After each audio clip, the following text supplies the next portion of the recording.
The art of letting go, right, the art of letting go. Letting go आपकी पीढ़ी का बड़ा प्रसिद्ध शब्द है। हमारी पीढ़ी में तो वो नहीं होता था। हम तो उस पीढ़ी के, उस क्षेत्र के लोग हैं। मैं हरियाणा से हूँ। पंजाब का असर हम पे रहा है ठीक ठाक। हिंदी भाषी हम लोग रहे हैं। अंग्रेज़ी हालांकि मैं बोल लेता हूँ, कोई चिंता की बात नहीं है, लेकिन हिंदी ही मेरी आत्मा की भाषा है। तो जब मैंने सोचा कि लेटिंग गो, मैंने अपनी टीम से पूछा क्या होता है लेटिंग गो। तो हमारी टीम में कुछ यंग लोग हैं, उन्होंने बताया कि सर ये बहुत महत्वपूर्ण चीज़ है, आप लोग नहीं समझेंगे, हमारी पीढ़ी के लोग समझते हैं इस चीज़ को। लेट गो का मतलब होता है कि छोड़ो, जाने दो। तो मैंने कहा अच्छा, ये तो हमारी पीढ़ी में भी होता था। हम इसके लिए शब्द कुछ और बोलते थे, जैसे मैनू की, तैनू की, छड्डो यार, अरे मटिया दो, अरे भाड़ में जाए, अरे देखा जाएगा, अरे देख लाएंगे।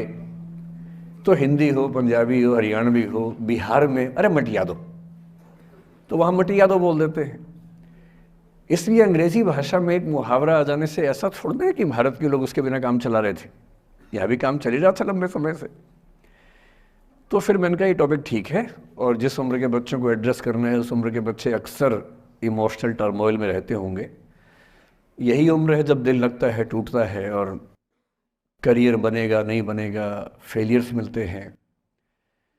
तो जिस उम्र में इमोशन सबसे ज़्यादा उठापटक करते हैं, उछल कूद मचाते हैं, एंग्जाइटी, डिप्रेशन, ये सब होता है, उस उम्र के बच्चों से बात करने के लिए सबसे मौजूद टॉपिक मुझे यही लगा, सबसे अच्छा टॉपिक यही लगा कि हम इसी पर बात करते हैं।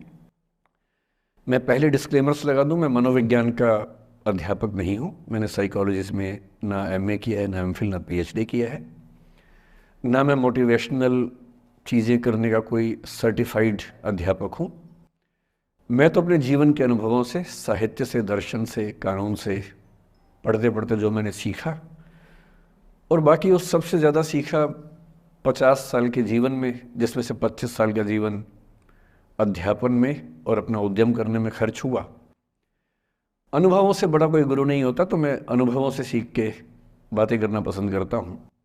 हालांकि हंसराज कॉलेज का खौफ इतना ज़्यादा होता है कि जब मुझे पता लगा कि मेरा टाइम फिक्स हो गया आने का, मैंने अपनी टीम से कहा कि यार लेटिंग गो भी कोई किताब है तो देखो मैं देख तो लूँ क्या होता है।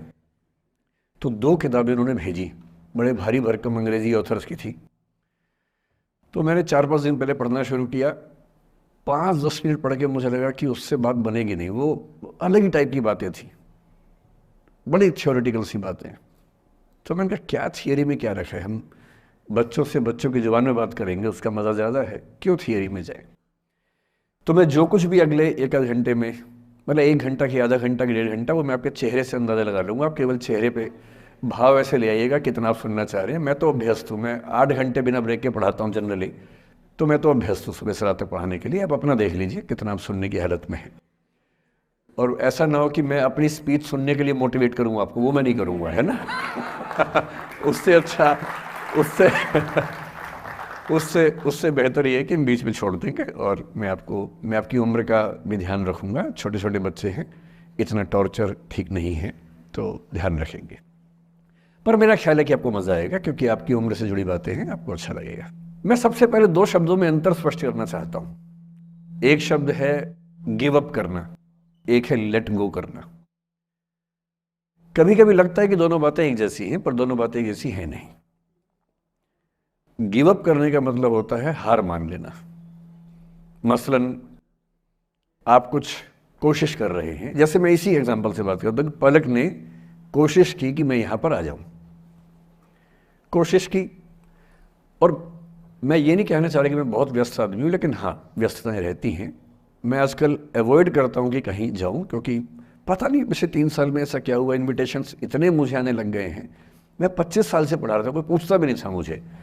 ये कोविड में यूट्यूब में पता नहीं क्या हुआ है, अब पता नहीं कहाँ कहाँ से इन्विटेशन आते हैं। कुछ तो ऐसी जगह से आते हैं जिससे कोई दूर दूर तक मेरा संबंध ही नहीं है। कोई बड़ी कंपनी है, उस कंपनी का इन हाउस प्रोग्राम है, कह रहे वहाँ के मोटिवेट कर। तो मैंने कहा यार मैं कैसे मोटिवेट कर दूँ मैं। तो फिर अब हमने पॉलिसी बनाई है कि जितना कम हो सके उतना कम जाएं। रामा जी का आदेश तो मेरे सर माथे पर है, मेरी सीनियर है, मैं उनको मना नहीं कर सकता हूँ, लेकिन जनरली मैं कोशिश करता हूँ कि ना जाऊँ।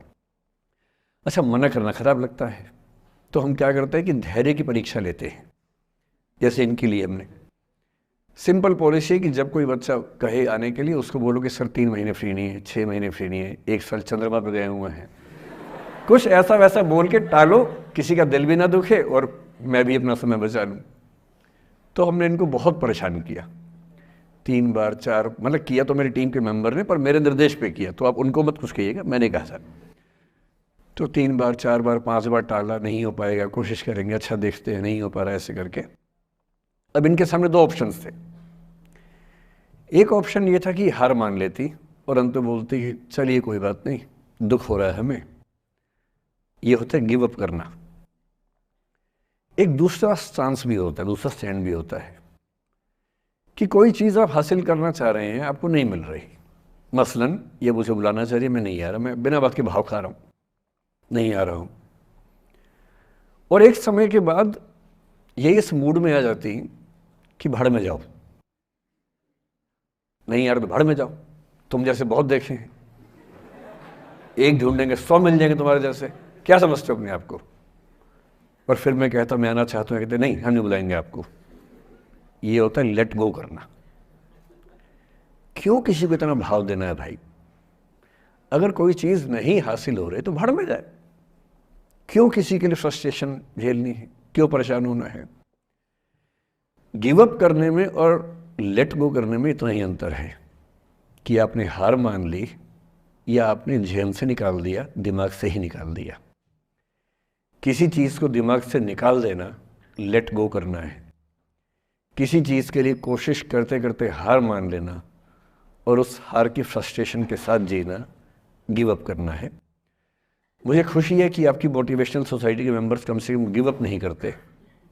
अच्छा वो लेट गो भी नहीं किया मुझे, वरना मेरा सम्मान बच गया। और ये अच्छा है कि इसी विषय पर हम बात करना चाह रहे हैं। मैंने इस बीच में ये भी सीखा कि आपकी उम्र के बच्चों को कुछ भी बताने का सबसे अच्छा तरीका है कहानियाँ सुनाना। और आपकी उम्र की बात नहीं है, लिंक्डइन पर आप भी शायद होंगे, मैं भी वहाँ पर हूँ, जो प्रोफेशनल्स का प्लेटफॉर्म सबसे अच्छा माना जाता है। मैंने देखा कि आजकल जो बड़ी बड़ी कंपनियों के सीईओ हैं या सीएक्सओस कहते हैं, सीएफओ है, सीटीओ है या सीएचआरओ है, जो चीफ ऑफिसर्स होते हैं किसी कंपनी के, उनके लिए स्पेशल कोर्सेज चलते हैं स्टोरी टेलिंग के। और उसमें मान लिया गया है कि अगर आप किसी कंपनी के सीईओ बनना चाहते हैं तो बेसिकली जो स्किल आपको आनी चाहिए वो स्टोरी टेलिंग की आनी चाहिए। आप कहानी सुना सकते हो। मैं सच्ची कहानियाँ सुनाना पसंद करता हूँ, झूठ बोलने से बचता हूँ। मैं आपको 3-4 छोटी छोटी कहानियाँ सुना रहा हूँ।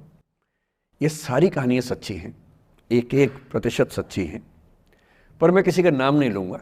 जिनकी कहानी है उनका नाम नहीं लूँगा, उनकी प्राइवेसी का मामला है। पर हाँ, सच्ची कहानियाँ हैं। अच्छी बात है कि इन कहानियों के किरदार हम लोग नहीं बने, ईश्वर करे हम कभी ना बने, लेकिन कहानियाँ सच्ची हैं। जब मैं दिल्ली आया था 1990 में, मैं हरियाणा के एक शहर से, भिवानी से दिल्ली आया था पढ़ने के लिए। मेरे ड्रीम कॉलेज में हंसराज भी एक था, पर मेरा संयुक्त से मेरा एडमिशन जाकिर हुसैन में हुआ। मेरे अंक ठीक थे, यहाँ हो सकता था, पर मैं तो नई दिल्ली स्टेशन पे उतरा, बाहर निकला, पता लगा वहीं एक कॉलेज है, वहीं एडमिशन ले लिया मैंने। तो लोगों ने कहा कि यार कैंपस बड़ा अच्छा होता है। मैंने कहा क्या फ़र्क पड़ता है, कॉलेज कॉलेज होता है, छड्डो, यही छड्डो में सिखाने आया हूँ आप लोगों को। ठीक है, स्टेशन से निकले वहीं कॉलेज है, मैंने घर जाना होगा तो आराम से कॉलेज से निकल जाएंगे, क्या रखा है कैंपस में। पर मेरा एक दोस्त जो मेरे साथ ही आया था उसी शहर से, उसने एडमिशन हंसराज कॉलेज में लिया। मैं और वो स्कूल के डिबेटर्स थे, डिबेटिंग में हम लोग स्कूल टाइम से काफ़ी एक्टिव थे। डीयू में आए तो यहाँ भी एक्टिव रहे। डीयू में मैंने करीब 5 साल डिबेटिंग की और मेरा ख्याल है कि लगभग मतलब 300-400 डिबेट्स मैंने जीती होंगी डीयू में, कुछ हरी भी होंगी, लेकिन मैंने खूब डिबेट, वो मेरा दरअसल दाना पानी था, रोजी रोटी मेरी वही थी कॉलेज के दिनों में। घर से पैसे मैं लेता नहीं था, मिलते भी नहीं थे, देना क्या था, मतलब ऐसी स्थिति भी नहीं थी उस समय मेरे घर में कि मिल सके। तो डिबेटिंग मेरा रोजगार था, एम्प्लॉयमेंट था मेरा, उससे काम चल जाता था आराम से।